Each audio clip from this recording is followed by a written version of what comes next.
the Madison Miller Podcast. Today is Monday, October 2nd, 2023. Today we'll recap yesterday's NFL Week 4 games. Look ahead to tonight's Monday night matchup between the Giants and the Seahawks. We have college football, MLB, WNBA playoffs, soccer, Ryder Cup, NASCAR, and then MLB Black Monday and wild card picks for you. NHL goaltender rankings. We were supposed to do this on Friday, but we forgot. News and notes and best bet. We'll start with football. NFL Sunday week number 4. Some big results. Some surprising results. Jaguars over the Falcons 23-7 from London. Jags 2-2. Falcons 2-2. Bills destroyed the Dolphins 48-20. Both teams are 3-1. Broncos beat the Bears 31-28 for their first win. They're 1-3. The Bears are 0-4. Ravens over the Browns 28-3. No Deshaun Watson this game. Ravens 3-1. Browns 2-2. Texans over the Steelers 30-6. This was one of the more surprising results of yesterday. Each team is 2-2. Vikings beat the Panthers 21-13 to get their first win. They're 1-3. Panthers are 0-4. Rams over the Colts 29-23 in overtime. Both teams are now 2-2. Bucks over the Saints 26-9. Bucks are 3-1. Saints 2-2. Eagles over the Commanders 34-31 in overtime. Eagles are 4-0, but not an impressive 4-0. The Commanders are 2-2. Titans beat the Bengals 27-3. Joe Burrow is clearly still not healthy. Titans 2-2. Burrow and the Bengals are 1-3. Chargers beat the Raiders 24-17. Without Jimmy Garoppolo. Chargers 2-2. Vegas 1-3.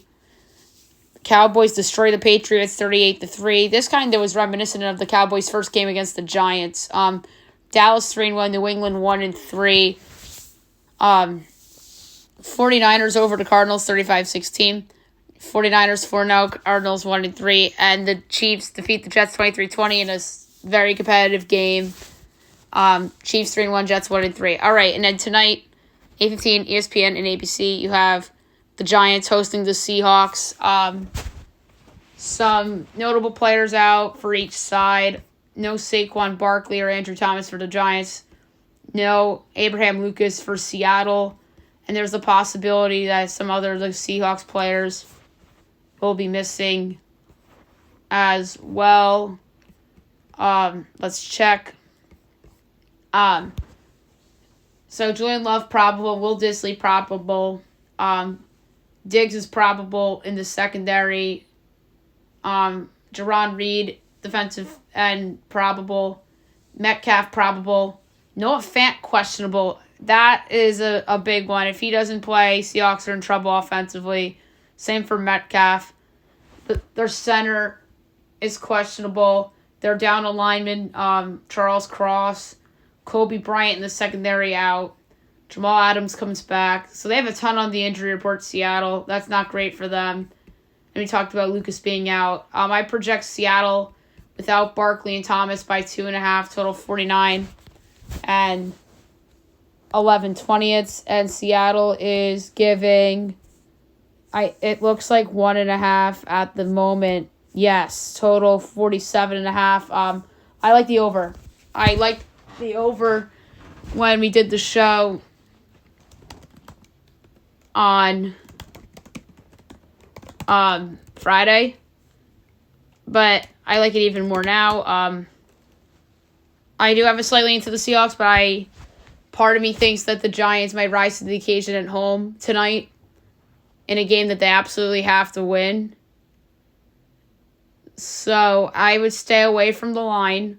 And plus, there's Seahawk guys that might miss the game too. So that can change the projection if Fant and the center miss the game. Then the projection goes back down to 1.5. And if Barkley randomly says, "Hey, I'm gonna play," then that changes the equation a little bit too. So I'm not gonna bet a side here. Maybe I would tease somebody up or down, but I would bet the over if I have a pick. So over 47.5 is going to be the pick I'm going to give out for this game, and I feel pretty confident about it because the Seahawks offense is good. but the Seahawks defense and the Giants defense is bad. So, over feels like a no-brainer here.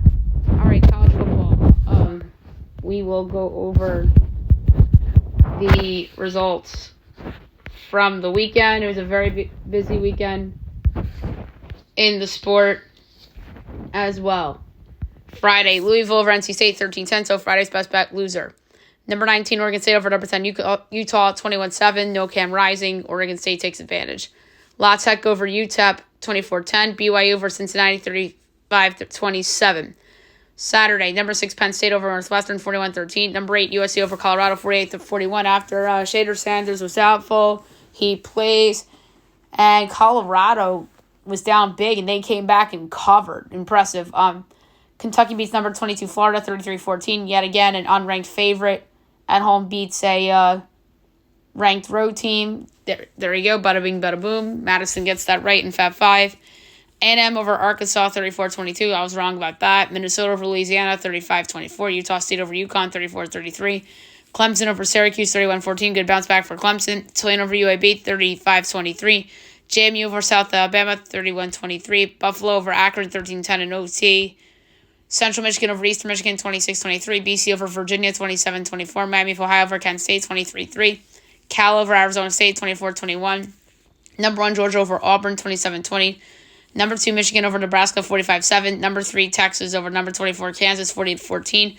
Maryland over Indiana, 44-17. Purdue over Illinois, 44-19. Impressive win for Purdue. Rutgers over Wagner, 52-3. Bowling Green over Georgia Tech, 38-27. Texas Tech over Houston, 49-28. Baylor over UCF, 36-35. Arkansas State over UMass, 52-28. South Florida over Navy, 44-30. Marshall over Old Dominion, 41-35. Western Michigan over Ball State, 42-24. Toledo over Northern Illinois, 35-33. Number 23, Missouri over Vanderbilt, 38-21. Memphis over Boise, 35-32. Hawaii loses to UNLV, 44-20. Wyoming over New Mexico, 35-26. Oh my God, I should have taken that over. Number 20, Ole Miss over number 13, LSU, 55-49. Great game. Number 9, Oregon destroys Stanford, 42-6 on the road. Number 14, Oklahoma over Oklahoma State, 50-20. Rice over East Carolina, 24-17. North Texas over Abilene Christian, 45-31. Georgia Southern beats Coastal Carolina, 38-28. Troy over Georgia State, 28-7. Texas State over Southern Miss, 50-36. Colorado State defeats Utah Tech, 41-20. Number 11, Notre Dame beats number 17, Duke, 21-14. Number 21, Tennessee over South Carolina, 41-20. Iowa over Michigan State, 26-16. SMU over Charlotte, 34-16. Vatech over Pitt, 38-21. West Virginia upsets TCU, 24-21. App State over Yale Monroe, 41-40. Air Force over San Diego State, 49-10. Number 12 Alabama beats Mississippi State, 40-17. Number 7, Washington over Arizona, 31-24. And number 25, Fresno State defeats Nevada, 27-9. So a couple trap games. Washington, obviously, but they escaped. Alabama didn't matter. LSU, obviously. Missouri didn't matter. So, Georgia, that one mattered a little bit. They didn't play their best. That was obviously a trap for them. So, interesting results for sure. Now move on to Major League Baseball.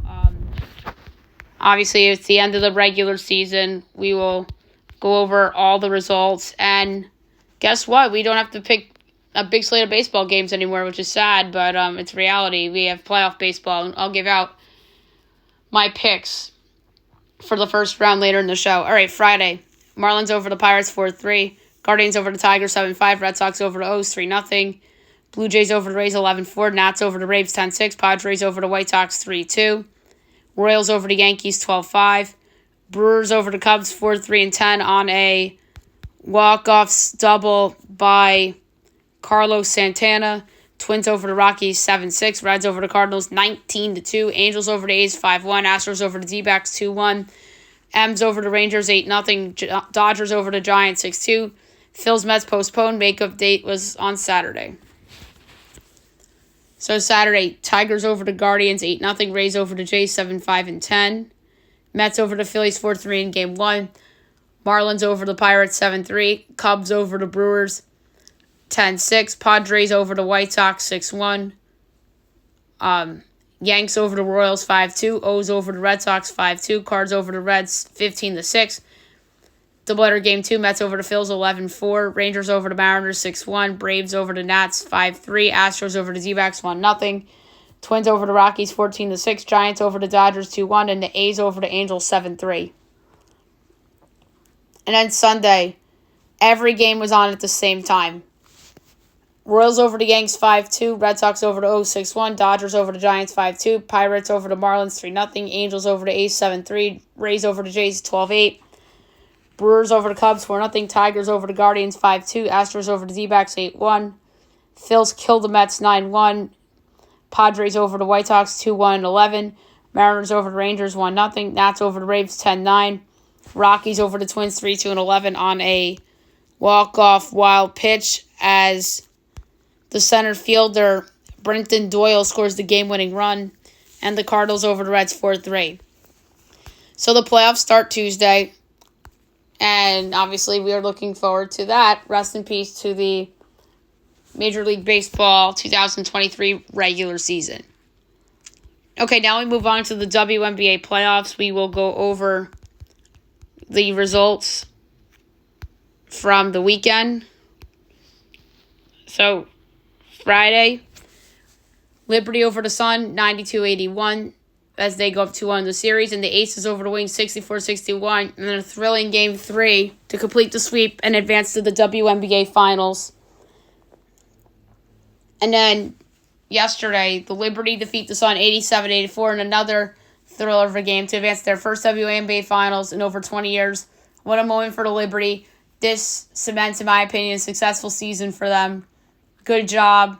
And here we are, Liberty Aces, just like we predicted before the year.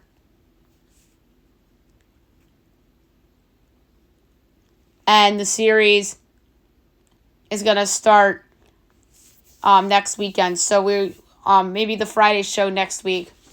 We're going to pick for that series between the Liberty and the Aces. Maybe I'll try to get Jeff Maggs on to review the series, because this is big, obviously, in the New York area with the Liberty in.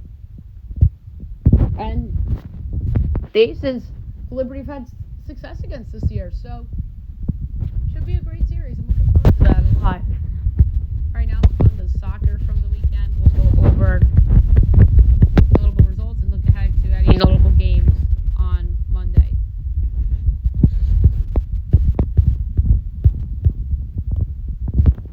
All right, MLS. Results. Saturday, Columbus, Philly, 1-1 draw. Miami, NYCFC, 1-1 draw. New England over Charlotte, 2-1. Chicago over the Red Bulls, 1-0. Orlando over Montreal, 3-0. Cincy over Toronto, 3-2. Houston, Dallas, 0-0 draw. Minnesota, San Jose, 1-1 draw. Nashville, Seattle, 0-0 draw. St. Louis over KC, 4-1. Colorado over Austin, 1-0. Galaxy, Portland, 3-3 draw. Vancouver, DC, 2-2 draw. And then Sunday, Salt Lake over LAFC, 1-0. Wow, so LAFC loses at home to Salt Lake. So LAFC's in low-key in fourth in the West, and Philly is fourth in the East low-key. So LAFC and the Union, both, I don't want to say underwhelming in the regular season, but not where you would expect the two teams that were in the final last year and had the classic of a game to be where they are now. That's crazy.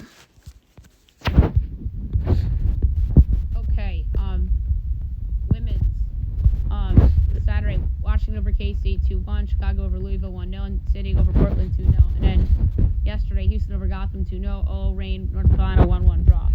And we actually have a rare game tonight at 10 o'clock. Angel City and Orlando. I don't think anybody would have guessed a women's game on a Monday night.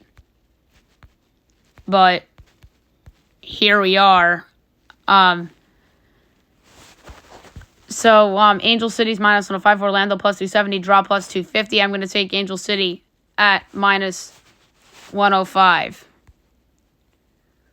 All right, Liga MX from the weekend. Friday, Querétaro, Leon, 1-1 draw. Cruz Azul over San Luis, 2-1. Tijuana over Juarez 5-1. Saturday, Pachuca Necaxa 1-1 draw. America over Yunnan 1-0. And Tigres over Mazatlan 3-2. And then Sunday, Toluca and Guadalajara 1-1 draw. Bundesliga. Friday, Dortmund over Hoffenheim 3-1. Saturday, Heidenheim over Union Berlin 1-0. Stuttgart over Cologne 2-0. Leverkusen over Mainz 3-0. Gladbach over Bochum 3-1. Wolfsburg over Frankfurt 2-0. And RP Leipzig and Bayern 2-2 draw. Sunday, Dartmouth over Bremen 4-2. And Freiburg over Augsburg 2-0. And in La Liga, Friday, Barcelona over Sevilla 1-0.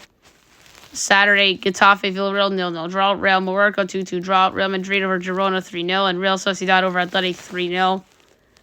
Sunday, which was yesterday, Almeria and Granada 3-3 draw. Osasuna over Alaves 2-0. Athletic over Cadiz 3-0 or 3-2.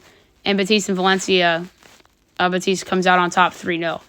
We actually have a La Liga game this afternoon at 3 o'clock. We have Las Palmas and Celta Vigo. Las Palmas 165, Celta Vigo plus 180. The draw is 2-1. So where things stand right now, Las Palmas is in 18th, and Celta Vigo is in 17th. So the easy play here is the draw at 2-1. Serie A. Saturday, Napoli over Lecce 4-0. Milan over Lazio 2-0. And Inter Milan over Salernitana 4-0. Sunday, Bologna over Empoli 3-0. Udinese, Genoa 2-2 draw. Atalanta, Juventus 0-0 draw. And AS Roma over Frosinone 2-0. 3 games today, 12:30. You have Sassuolo and Monza. Sassuolo plus 120. Monza plus 210. Draw plus 260. I'm going to go with Sassuolo plus 120. Don't feel good about it. Torino and Verona. Torino minus 130. Verona plus 380. The draw's plus 220. For this one, we're going to do over 2.5 goals plus 142. And then 245, Fiorentina and Cagliari. Fiorentina minus 230. Cagliari 6-1. The draw's plus 320. This one, let's go with over 2.5 goals at minus 118. French League 1. All right, Friday. Lens over Strasbourg 1-0. Saturday, Clermont-Foot PSG 0-0 draw. Monaco over Marseille 3-2. And then a big slate from yesterday. Reims over Lyon 2-0. Lille over Le Havre AC 2-0. Nice-Brest 0-0 draw. Toulouse over Metz 3-0. Montpellier over Lorient 3-0. And Rennes over Nantes 3-1. And Dutch Eredivisie.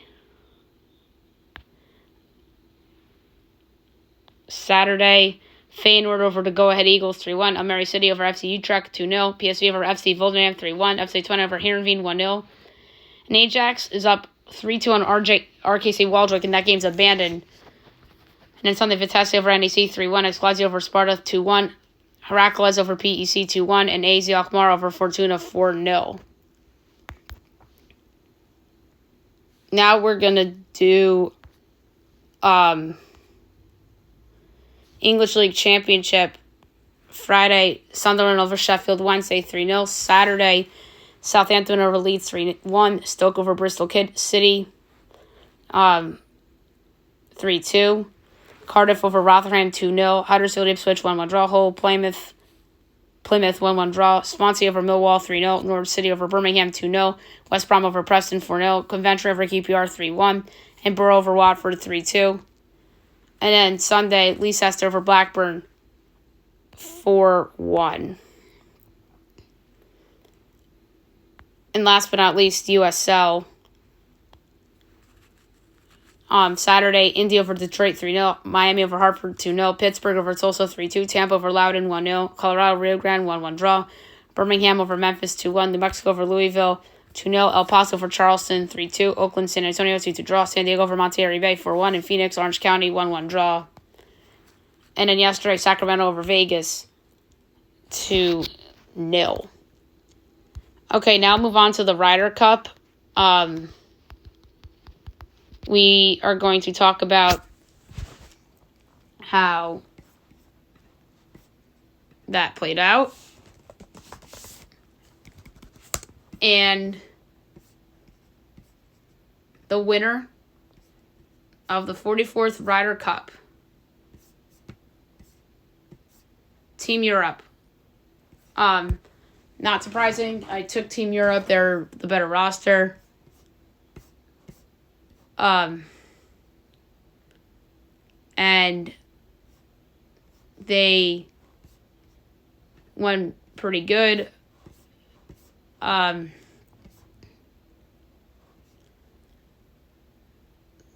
So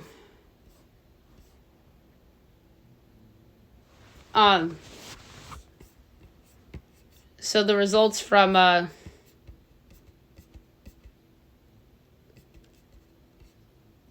session 5, which was today, day 3. So Scotty Scheffler and John Rahm tied. Victor Hovland over Colin Morikawa 4-3. Patrick Cantlay over Justin Rose 2-1. Rory McIlroy over Sam Burns 3-1. Max Homa 1 up over Matt Fitzpatrick. Tyrrell Hatton 3-2 over Brian Herman. Brooks Koepka 3-2 over Ludwig Gayberg. Justin Thomas 2 up on Sepp Straka. Xander Schauffele 3-2 over Nikolai Hozier. Jordan Spieth, Shane Lowry tied. Tommy Fleetwood over Ricky Fowler 3-1. Robert McIntyre for Wyndham Clark 2-1. So those were the scores for the session 5 singles. And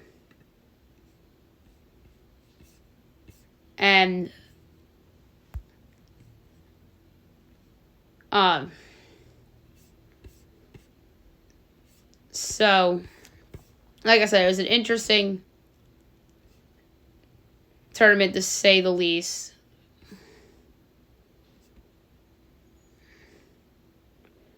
And then we had the matches. Rahm and Hatton 4-3 over Scheffler and Burns from Friday. Aberg Hovland 4-3 over Homa and Harmon. Lowry and Straka 2-1 over Fowler, Morikawa, and McIlroy Fleetwood 2-1 over Schauffele and Cantlay. And then the next group, the next set of matches on Friday, Hovland Hatton halved with Thomas and Spieth. Rahm and Hozier halved with Scheffler and Koepka. McIntyre and Rose halved with Homa and Clark. And then McIlroy and Fitzpatrick 5-3 over Morikawa and Schauffele. And then Saturday, McIlroy and Fleetwood 2-1 over Thomas and Spieth.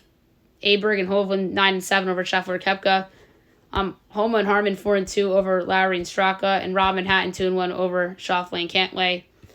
Then the other one on Saturday, Burns and Morikawa 4-3 over Hovland and Aberg.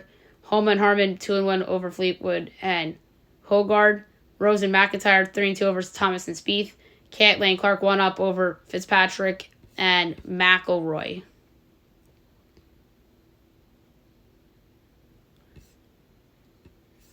So there you have it for the matches.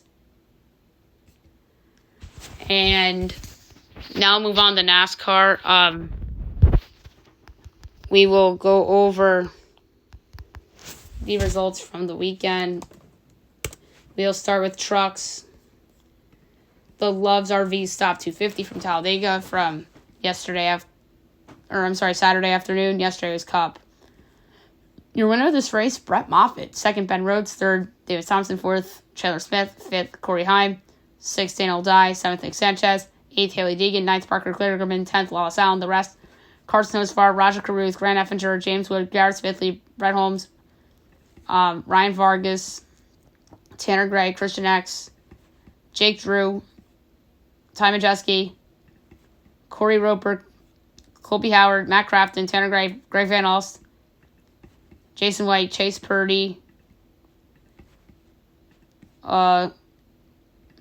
Jake Garcia, Timmy Hill, Bailey Curdy, Zane Smith, Tyler Ankrum, Stuart Friesen, David Gilliland, and Brian Dezot.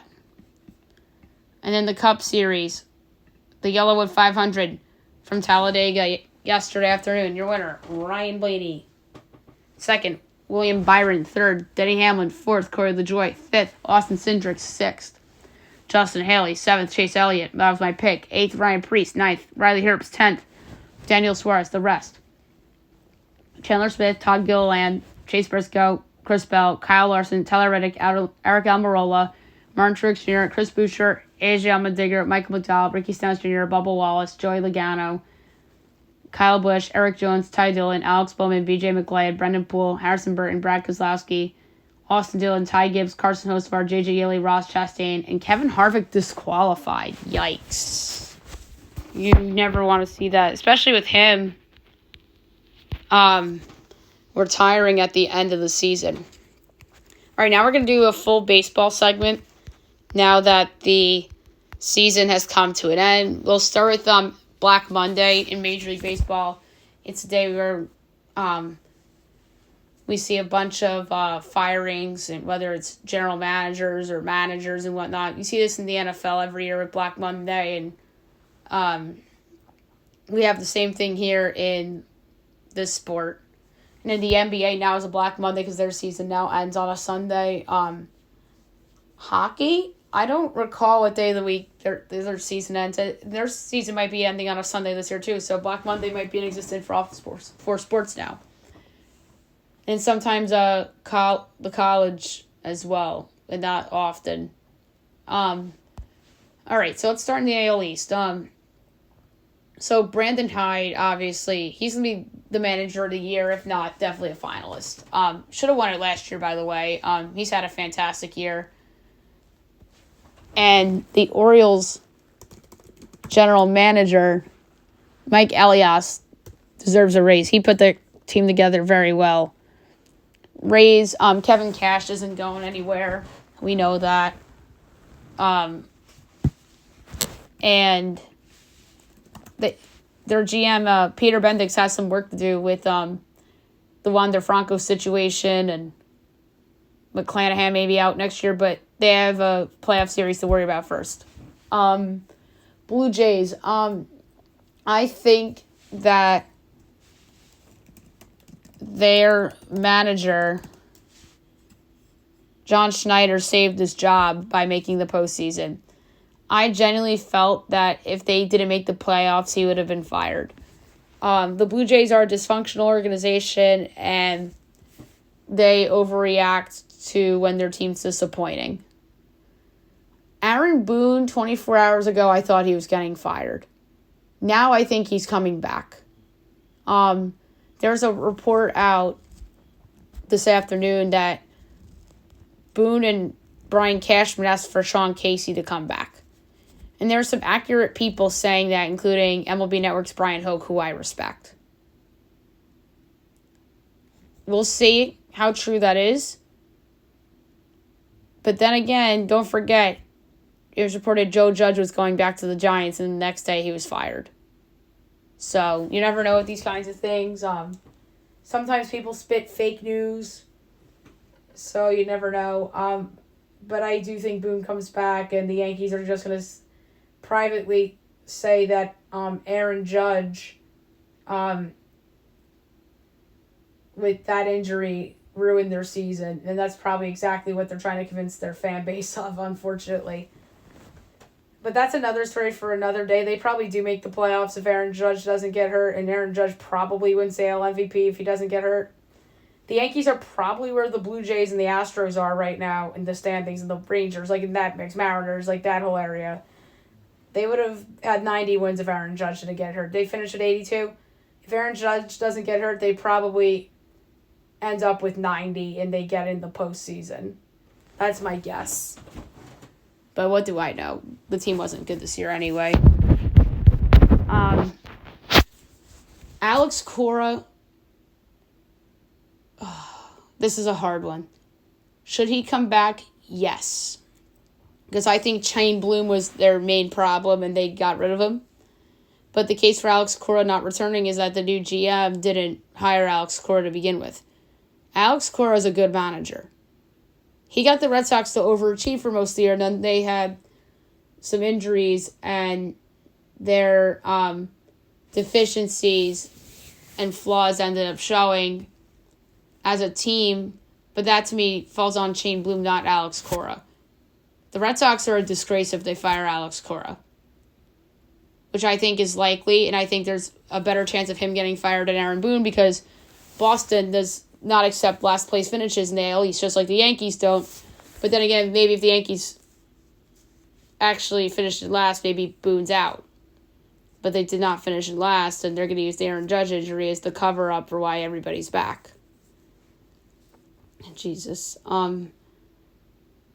At least, though, keep an eye on that division, especially with Boston and the Yanks. AL Central. Rocco Baldelli saved his job, winning the division, making the playoffs. Good job. I don't think he's going anywhere. Terry Francona, obviously, is retiring, so he's not coming back. So the Guardians have to hire a manager. We'll see who they hire. They're probably going to hire somebody young.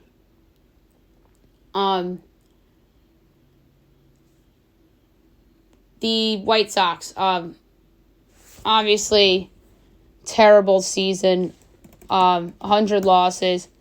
Pedro Greifel might be one and done. Actually, no. Back in August, they said he'll return. Chris Getz, the new GM, said that Greifel will be back. That's ridiculous. But then again, what if he changed his mind? It looks like Greifel's coming back. That's not good if you're the White Sox. He was so bad this year. All right, AJ Hinch should be back for the Tigers this year. They actually were competitive in the second half, so I think he should be back next year, AJ Hinch. But if they fire him, I won't be shocked. I do expect Matt Quintero to be back. It's just the first year as a manager. But then again, Brandon Hyde had a bad record like that, and look at where he is now. So Matt Quintero should stay. Bruce Bochy's going to be a Manager of the Year finalist. There are some people like me that picked the Rangers to make the playoffs, but I do not think he'll win Manager of the Year because Brandon Hyde got an Orioles team that nobody expected to win 100 games as a 1 seed. So that's not Bruce Bochy's fault at all. I said Bucci like I combined Bruce and Bochy. It's not Bochy's fault at all. But Bochy's going to be a finalist for the Manager of the Year. It's going to be Bochy, it's going to be Brandon Hyde, and it's going to be... I don't even know. Kevin Cash for keeping the the Rays afloat. But if the Red Sox didn't collapse in September, maybe Cora would have been in play for that. But I don't know who that last finalist is probably. It's either going to be Cash or Dusty Baker, who did a good job this year. Astros clinched the division today, or yesterday, with the win over the Diamondbacks, and it took a long time for them to clinch the division. So Dusty Baker, great job by him for rallying that team together and getting Verlander back. And let's be honest, the Astros don't make the playoffs without Justin Verlander. That getting him back saved their season. The Mariners, I think Scott Servais is out. I've been saying on the podcast for a couple weeks now that if the Blue Jays or the Mariners miss the postseason, the manager will be fired. And I'm going to stick to that. The Mariners are a dysfunctional organization. Jerry Dipoto likes to change things up. And Scott Servais, does he deserve to be fired? No. But I think he's going to get fired because the Mariners are a dysfunctional mess of an organization. Likes to make trades left and right. And 88 wins, and no playoffs, I don't think is going to cut it for Dipoto in that ownership. And I feel sorry for Servais if that were to be the case. Because I think he's a good manager.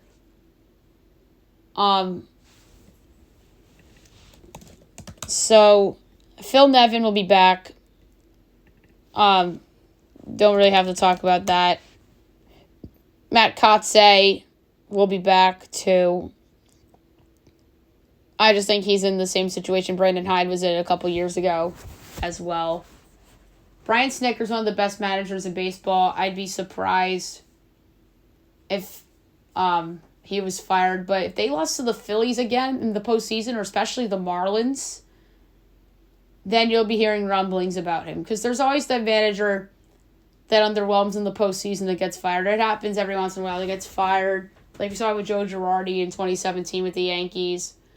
There's a couple other times where we seen good managers or just managers in general get fired because they thought the team underwhelmed in the postseason. But Girardi was a different story. He was expiring contract, and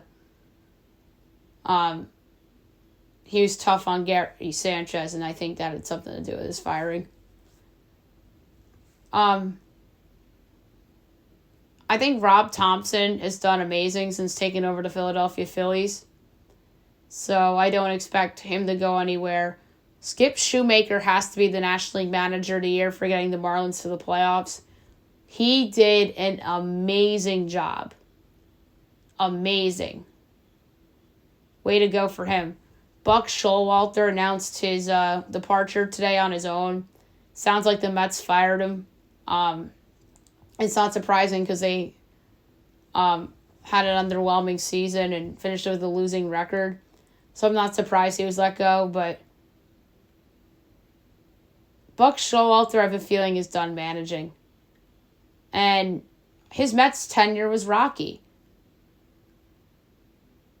If the Yankees were to fire Aaron Boone, I hate to say, and I like Buck Showalter, Hall of Fame manager, but I wouldn't hire him. To me, it's kind of like Tony La Russa at this point, unfortunately for him. And that goes for like the Red Sox too. If you fire Cora and you want to hire Buck, I wouldn't go there. And then obviously Davey Martinez. The Nationals won more games than expected this year, but I won't be shocked if Davey's let go. Because they could use a change there a little bit. Craig Counsell's a free agent. So he might just leave as a free agent technically, like Joe Girardi could have done in 2013. Because remember, everyone and their mother thought he was going to be the Cubs manager. And then he ended up going back to the Yankees because the Yankees gave him a ton of money. I could see something like that happening with Counsell, and I think the front runner for Counsell is the New York Mets, with them hiring his old boss, David Stearns.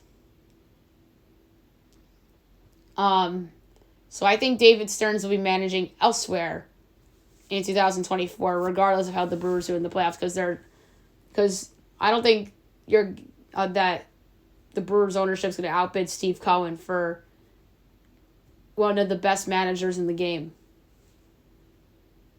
All right. David Ross is an interesting one. With how bad they collapsed at the end of the season, I won't be shocked if he's let go. Should he be let go? No, because I thought the Cubs overachieved this year, and I think this is one of Rossi's best jobs as a manager. Getting this team to over 80 wins is an accomplishment for David Ross. So, does he deserve to be fired? No, but would I be shocked if he's fired? No, but I do think Rossi returns. I do think that David Bell's going to be back for the Reds. He got a contract extension in July. They did collapse at the end of the year, but I think David Bell's okay with that contract extension. And another manager that I kind of thought got to seem to overachieve a little bit this year is Derek Shelton. I think he'll be back next year, and a guy I will not be shocked fired Ollie Marmol, but it looks like he'll be back. So, John Mazzilek said that Marmol's back. I don't know. They're basing that on 2022. So, Marmol's a hot seat guy next year, for sure. Gabe Kapler got fired already from the Giants. Surprising a little bit, but not really. Because he was never a good manager to begin with, and he had one good year as a manager, which was in 2021 when that team won like over 110 games. Dave Roberts, to me, depends on the postseason. if they don't make the World Series, I think there's a chance he's fired. I think that's the manager that's most likely to get fired if the team underperforms in the playoffs. To me, if you ask me, playoff team that fires their manager, Milwaukee doesn't count because he's a free agent counsel. But to me, the easy answer is Dave Roberts. I know they won the title 3 years ago, but the Milwaukee Bucks taught us it doesn't matter how long ago you won a title. If you don't do your job, you could get axed, and that's what we saw with Mike Budenholzer with the Bucks last year. So that could be Dave Roberts this fall. Torey Lovello had a good season, so I expect him to be back next year with Arizona. Bob Melvin, I wouldn't be shocked is let go. The Padres had a terrible season. I know it's not Bob's fault, and it's not A.J. Preller's fault either, but I won't be shocked if their ownership is like, fuck it, and fires them because of how disappointing they were this year. 80-82 for San Diego is not going to cut it. Sorry. I could totally see that. Even though they did finish the season strong and weren't eliminated from the playoffs until the third to last day of the season. And then the Rockies, I don't expect Bud Black to be back. He had a terrible season. To me, Bud Black is just someone that isn't really that good of a manager anymore. He's just a big name at this point. I'm sorry. So, we'll see what happens. We'll talk about it in news and notes throughout the next few days and whatnot as well. And now I'm going to do my picks for the wild card series. I'm going to lay a quarter unit per pick, and I'm going to pick the winner of the series and the number of games. We are going to start in the American League, and we'll do Rangers-Rays. All right. Best player in this series. This is a really hard one because Wander Franco would have had an excellent case had he not gotten in his situation. But I'm going to say it's Corey Seager. He has had a great year for the Rangers, and he's an excellent all-around player living up to that contract. Best pitcher in the series. The answer would have been Shane McClanahan had he not gotten injured. So,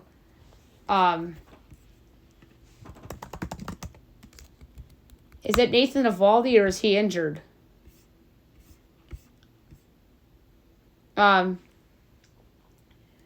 So he's back from injury, although he struggled in his last start. I'd say Nathan Eovaldi's the best pitcher in the series, although you could argue Aaron Savali.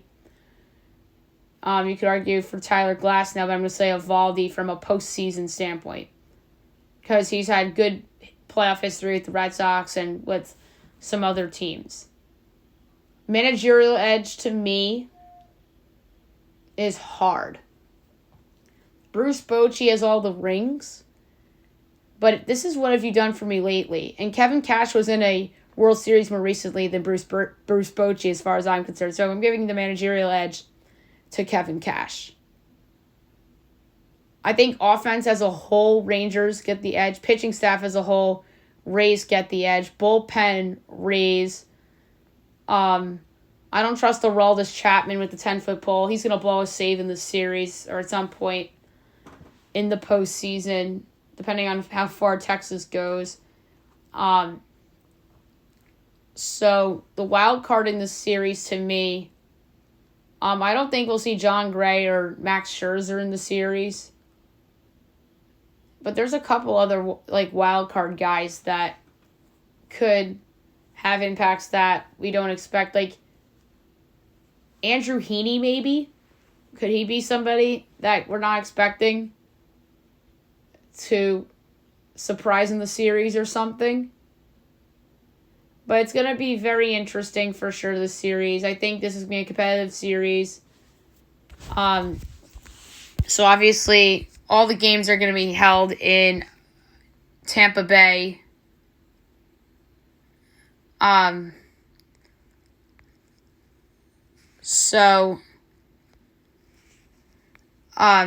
Tyler Glasnow's going game 1. Game 2, Zach Eflin. Game 3, we don't know. Probably Aaron Savali. And then this is going to be easy to figure out for the Rangers. I don't like that they collapsed at the end of the year and got swept. So Dane Dunning pitched today, yesterday. The clincher for the playoffs was Andrew Heaney. And then Friday night's game, the Rocky game, was Eovaldi. He'll pitch game 2, you would expect. Maybe Andrew Heaney game 3. And then game 1 looks like it's going to be Jordan Montgomery, the former Yankee and Cardinal. So go Montgomery, Eovaldi, Andrew Heaney. So that would be your pitching lineup for Texas. So my pick for the series, I'm going to go Tampa Bay in 3. I don't like that the Rangers have all these pitching injuries right now. The fact that Andrew Heaney might be a playoff starter in a potential elimination game is not a good sign. I like the idea of Savali pitching in game 3. You have Glasnow in game 1. And Eflin in game 2 has been a pretty good player on the Rays.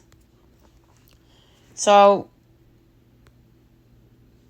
for this Tampa Bay Rays, 2-1 is plus 240.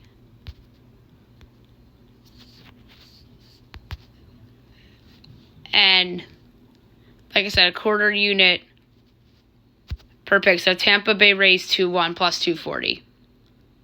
And by the way, Rays are favored in the series minus 164, and the Rangers are plus 134. All right, the other American League wild card, you have the 3-seed Minnesota Twins and the 6-seed Toronto Blue Jays. Best player in the series, you could argue a lot of different guys for this, but I'm going to go with Vladimir Guerrero Jr.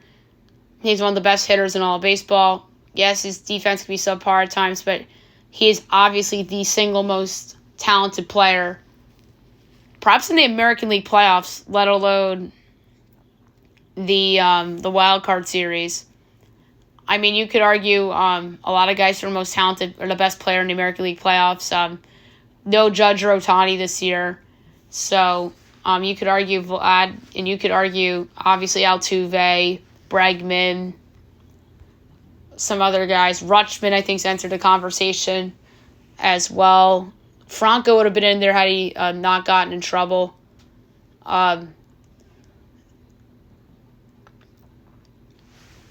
Best pitcher in the series. This is a hard one, but I am going to say Kevin Gausman, who was in play for the American League Cy Young, and then a couple bad starts happened, and Garrett Cole got hot in the month of September. So I'm going to say Kevin Gausman's the best pitcher in the series. Better bullpen. That's a hard one. I don't trust either team's bullpen, but I would say slight edge. So the Blue Jays and Jordan Romano has choked in big spots before against the AL East opponents, but I think he would be okay against the Twins. I mean, you could argue Carlos Correa for best player in this series as well. I didn't even think about him. And I think if Correa goes up a notch, like how he's capable and with his postseason history, I think that's the wild card of this series.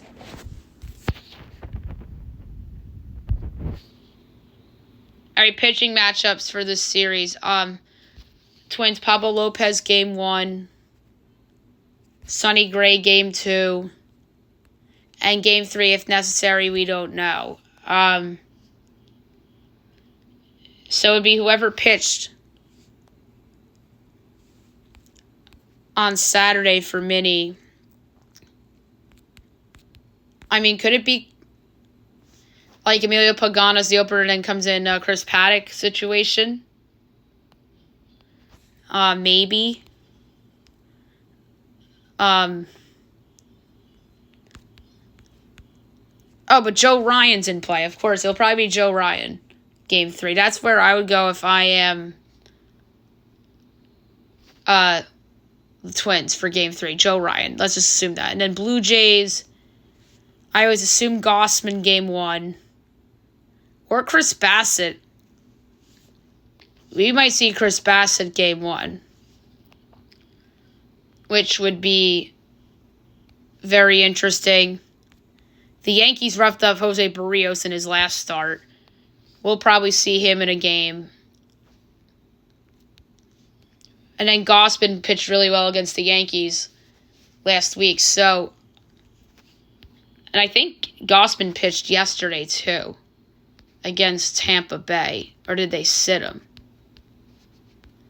They sat him. So it's going to be Gausman game 1, Barrios game 2, Bassett game 3. And that's a big edge over Pablo Lopez, Sonny Gray, Joe Ryan. I mean, Sonny Gray might outpitch Barrios, but we'll see. I just don't trust Sonny Gray. But my pick for the series, I think the Blue Jays sweep Minnesota. I don't think Minnesota is very good. They took advantage of fraudulent White Sox, fraudulent Guardians. Well, I should say fraudulent in the Guardians case, but not really the White Sox case. White Sox were more of a joke. So the Twins are actually favored in the series, minus 144. So this is my first underdog pick. So I'm going to go with the Blue Jays plus 118, but the one I'm actually going to bet is the correct score. Toronto Blue Jays sweep 2-0 plus 340. Only a quarter unit on that pick, and I think they're the better team and the more talented team. Oh, and in the manager edge, that's a hard one too. I would give Rocco Baldelli the managerial edge over Schneider, but that's a wash. All right, the National League. We'll start with the 4-5. That is the Phillies against the Marlins. The Phillies are the 4, the Marlins are the 5. Best player in the series is obviously Bryce Harper. He's meant for October. He was the best player in October last year, carrying the Phillies to the World Series. So it has to be him. Best pitcher in the series, Zach Wheeler. He's just incredible. And he's just lights out in October as well. Although, honorable mention to Aaron Nola, honorable mention to some of the Marlin guys that we'll see in the series, Edward Cabrera, Jesus, Luzardo. Managerial edge, this is a hard one. I think Chip Shoemaker has done an excellent job this year, but I'm giving the edge to Rob Thompson because of his experience. Wild card of the series, I think the wild card of this series could be a random Marlin player that could just get hot and carry the team. But the question is, who is that? Who would be the guy on the Miami Marlins to say, here we go? Would it be Luis Arraez? I guess it would be Arraez. That would be the guy that would randomly carry the Marlins. Maybe Xavier Edwards, who they got in the trade.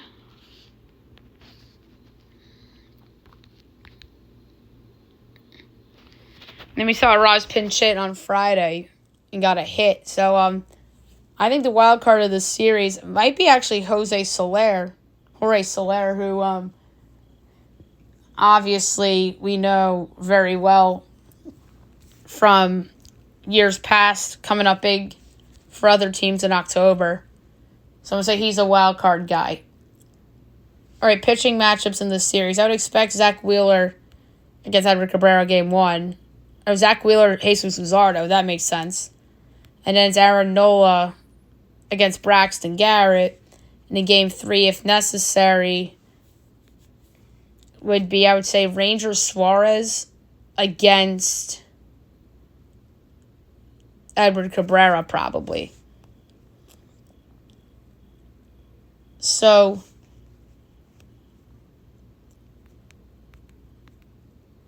Marlins had a bullpen game Saturday. Phils went Taijuan Walker 1 game. and then opener in the other. And then Phil's yesterday pitched Strawman and Nelson in an opener situation. I feel like everybody's doing that. Now, when was the last time we saw Ranger Suarez pitch?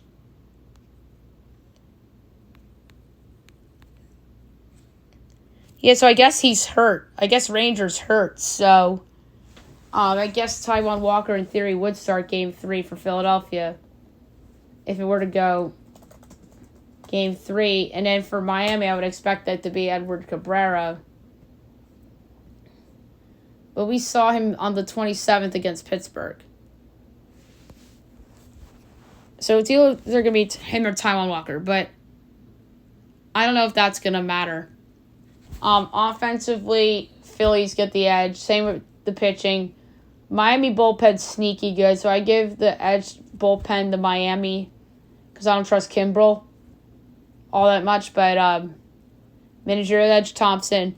Series pick, I think the Phillies sweep. They're the better team, led by Bryce, and I think that they're going to go out and just are going to be like, hey, we won the pennant last year. Don't forget about us. So, I'm going to go with the Philadelphia Phillies. 2-0. It's plus 175. Laying a quarter unit on it against the Marlins.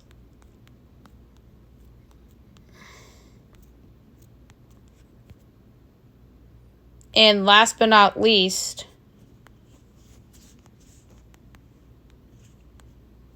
you have the 3-seed Brewers against the 6-seed Diamondbacks. The best player in the series, I think, is Arizona's star player, Corbin Carroll, who is going to win the National League Rookie of the Year. He's a center fielder on the Diamondbacks. He's awesome. And just is coming off an amazing rookie season. A 25-50 year. So I'm going to say he's the best guy in the series. Best pitcher in the series is Corbin Burnes. You could argue Zach Gallen. But I trust Corbin more than I trust Zach Gallen. Because Corbin Burnes at least has been in the postseason. I think that matters. Bullpen, I think Milwaukee gets the edge with Williams closing games. So, I trust Devin Williams more than anybody in the Arizona Diamondbacks bullpen. Although I do like Joe Mantiply in Arizona, but he's had a shitty year this year. Managerial edge has to go to Counsell. I think this is the best managerial matchup we have. Although Boshi Cash is fun too on the other side of the American League. And I really don't see any mismatches, which is a good thing. So I give a slight edge to Counsell in a managerial spot. So the wild card of this series, I'm going to say, what if Matt DePly turns it around? He looks like the guy that made the All-Star team last year for a little bit. And then the D-backs bullpen could get hot, and maybe you never know in October. And the other wild card's Christian Yelich. What if he just puts the Brewers' offense on his back and he carries them to big things? So that's the other wild card. I'm going Brewers in 3 for the series. They're minus 192. The D-backs are plus 154. And by the way, I forgot to do the pitching matchups. So we don't know yet who will be pitching for each team. Yes, Corbin Burnes we know is going game 1. And I would assume Zach Gallen game 1 for Zona. I would expect it. Let's see.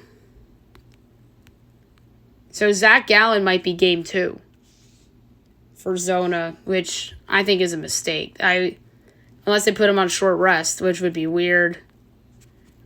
There's no way Brandon Fat's going game 1 for Zona.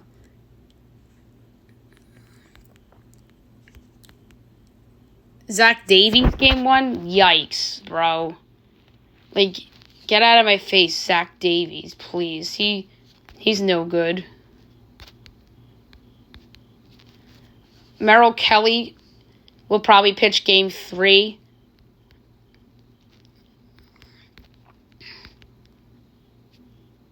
So it's going to be interesting. I'm going to say game 1 they go like an opener situation. And then they'll go Gallen Kelly. And in Milwaukee, you'll go Corbin Burns, Brandon Woodruff. And then, so Adrian Hauser, we're not going to see in the wild card series. Maybe out of the bullpen, you never know. And same with Eric Lauer. Maybe he's your game 3 guy.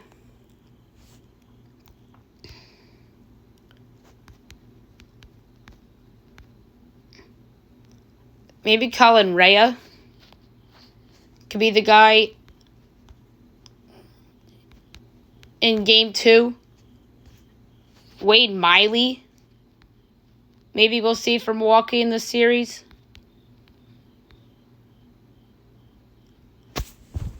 So we'll see.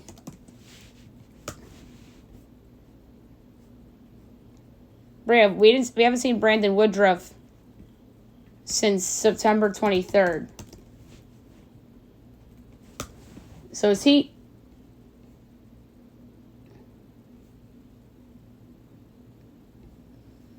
So I guess they just skipped him. So I guess he'll pitch game 2 and it might be like Wade Miley game 3. They'll go with the veteran. That would be my guess. So Brewers in 3 is my pick. D-backs, I think, win 1 game. Maybe they'll win the Zach Gallen game in game 2 or whatever. So the last pick I'm going to give out is Brewers in 3 games. And that is 2-1. So there you have it for the previews for the series.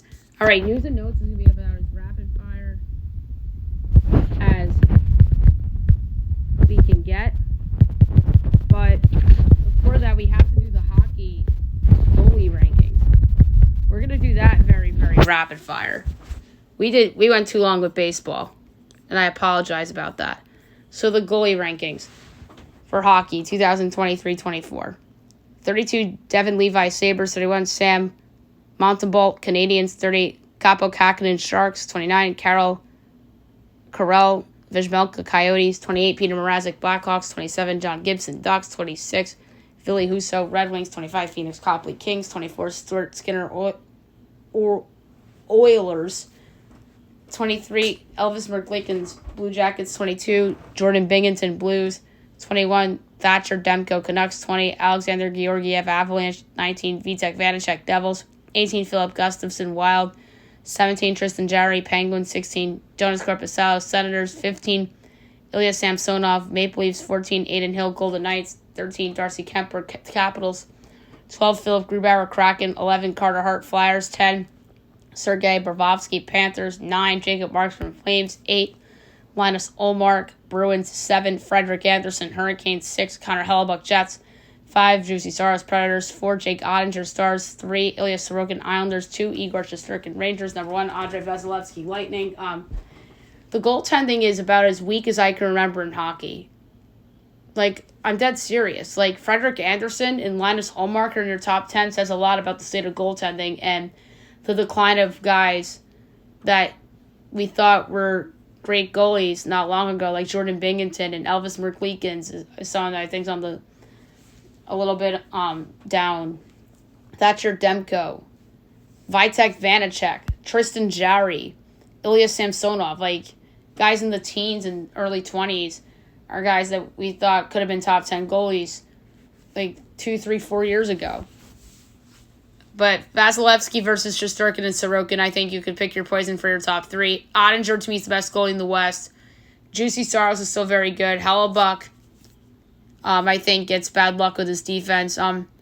Anderson and Omar off career years, both on really good teams. Markstrom, terrible contract, but top 10 by default. Same with Bobrovsky, although Bobrovsky carried his team to the finals, so he gets a little bit of the respect for that. Okay, now we'll move on to news and notes. Like I said, we're going to rapid fire news and notes. Those things we talked about already. Taylor Swift was at the game in MetLife last night. We know that. So Javonte Williams injured his hip, isn't expected to miss much, if any, time. Tre'Davious White likely tore his Achilles after being carted off against the Dolphins. That's brutal. Matt Judon to undergo MRI for biceps injury. Brutal for the Pats. T. Higgins rib fracture, expected to miss time. Brutal for Cincy. Kenny Pickett left the game with a knee injury against the Texans. Pat Freiermuth injured his hamstring, so that's brutal for Pittsburgh. Mike Evans ruled out hamstring after being questionable against the Saints. Derek Carr actually played, which I thought was a mistake. They were not good in that game at all. Cordell Patterson came back for Atlanta. Jimmy Garoppolo didn't play against the Chargers. Aiden O'Connell started. Kyler Murray to remain on the PUP list, weeks away from playing. Von Miller back to practice, that's big. Joey Bosa missed the game against the Raiders. David Njoku tweets after an injury he suffered. Household accident, but he played. Nick Chubb needs second surgery. First procedure was successful. Another is needed to repair ACL. Return expected next year. Mac Jones was benched in the fourth quarter for Bailey Zappi. But Belichick says that Jones wasn't benched for performance during the loss. That's weird. Chase Claypool, healthy scratch. As they benched him, and the Bears might trade him again, which is crazy.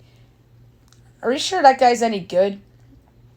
A.J. Brown randomly got drug tested after the big game he had against the Commanders. The Raiders released Chandler Jones after he was arrested on Thursday after allegedly violating a domestic violence temporary protective order. Yikes. Now he knew what was going on. They just weren't afraid, or were afraid to say it, and now they are admitting what happened. There was a scuffle in the 49ers Cards game. James Conner hit Talanoa Hufanga in the face. Yikes. But the big trade in the NBA today, Drew Holiday dealt to the Boston Celtics. That is a big-time move by Brad Stevens and the Celtics. And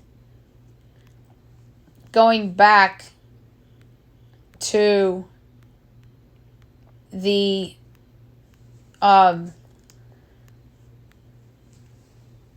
Blazers, Malcolm Brogdon, Robert Williams, 2024 Golden State pick protected 1 through 4, and 2029 unprotected Boston pick. I think that's a nice haul for Portland. I think that's a fair price for Boston to give up. Great trade for Boston. It's them versus the Bucks in the East, in my opinion. And Boston replaces Marcus Smart with someone that is, in my opinion, much better than Marcus Smart. Because I always felt Marcus Smart was a little overrated.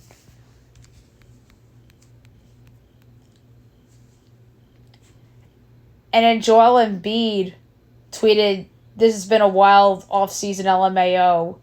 And then Daryl Morey actually liked the tweet, which was interesting. And then Damian Lillard's going to wear number 20 for the Bucks. How about this? Portland is keeping Robert Williams as they intend to add Time Lord to their core of young talent. I think they're doing the right thing by keeping Robert Williams. I think he's a nice fit on that team. And then Brad Stevens also says that Blake Griffin may retire, which would be sad. Kai Jones stepping away from the team for personal reasons. Hopefully everything's okay there. Spurs buy out Reggie Bullock. Other contenders are going to go after him. We'll see where he lands. Landry Shamet broke his toe to miss 2 to 4 weeks. Not good for them. Draymond Green can miss 3 to 6 weeks after suffering sprained left ankle, so he's going to miss the opener in all likelihood. What was awesome yesterday was the Jaguars-Falcons Toy Story broadcast. That was really cool. We talked about Sean Casey coming back as Yankee hitting coach and the Mets getting rid of Buck Showalter. Bad news for the Baltimore Orioles. Felix Bautista, their closer, to have Tommy John surgery. But he signed an extension with the O's 2025, so at least he got some insurance there. And just brutal for the O's. He was a big part of their success. Deion Sanders praises Caleb Williams after his 6-touchdown game. And Caleb is back in the Heisman favorites. He jumps Michael Penix Jr. We talked about Saquon Barkley missing the game in all likelihood. Azeez Ojulari expected back against Seattle. There was a 4th and 5th in the Baylor versus UCF game. So the UCF quarterback wings up pass, and the player caught the ball, and the announcer, Eric Collins, absolutely lost his mind. Oh my God. Sad news in hockey. Flames assistant general manager Chris Snow passes away at the age of 42 due to complications from ALS. Just very sad news. Thoughts and prayers to his family, friends, and the Flames organization. Trent Dilfer lost it on the sideline after UAP was called for a penalty. Coach Prime called out the haters from his son about his son's game. New AP poll is out for college football. We really don't have time to do the rankings. I'm sorry, guys. Deshaun Watson didn't play against the Ravens today. We talked about that earlier. Dorian Thompson-Robinson, the former UCLA player, got the start.